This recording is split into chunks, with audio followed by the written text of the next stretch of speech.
Heather thinks about software. Heather thinks about copyright. Nirvana was in the news recently because of a copyright lawsuit that reveals some of the quirks of copyright law and the public domain. Nirvana was sued for copyright infringement over the use of a drawing on t-shirts and other swag. The drawing illustrates Dante's 9 circles of upper hell. It first appeared in an English translation of Dante's Inferno in 1949.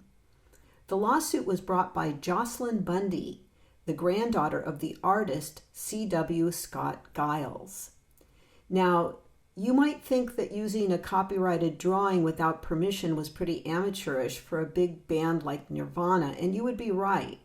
But in fact, according to Nirvana, they had the right to use it because the drawing was in the public domain in the U.S.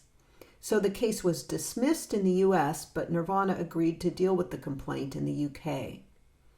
It turns out that the rules about what is in the public domain vary a lot from one country to the next, despite a comprehensive copyright treaty called the Berne Convention being in place among almost all of the countries in the world.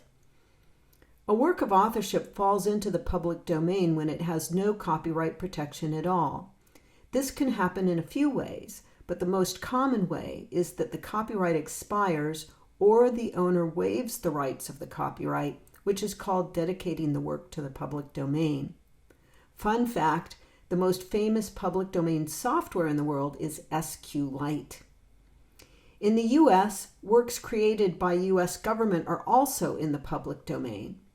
That's one reason I get to post court opinions on this channel. They're copyright free. Also, enjoy those Webb telescope photos because they are really cool and in the public domain. But expiration of copyright can be complicated. There are different rules in every country. Though the Berne Convention sets a minimum protection of 50 years after the author's death, it sets no maximum term. To make it worse, expiration is a moving target. In the U.S., Hollywood keeps lobbying for the term of protection to be extended, and Congress keeps doing their bidding. The Sonny Bono Copyright Term Act extension of 1998, for example, was nicknamed the Mickey Mouse Protection Act. People my age still can't believe Cher's ex-husband is in Congress. Some countries claim you can't dedicate a work to the public domain at all, because copyright is a natural civil right like freedom of speech, which can't be given away. Therefore, works only fall into the public domain when copyrights expire. That's mostly in Europe, which is famous for copyright maximalism. Some countries even declare certain works to be protected forever, like the King James Bible in the UK.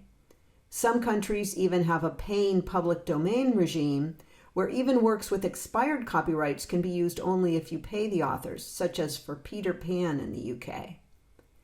For paying public domain, you don't have to ask permission to use the work, which is called a license, but you do have to pay a royalty.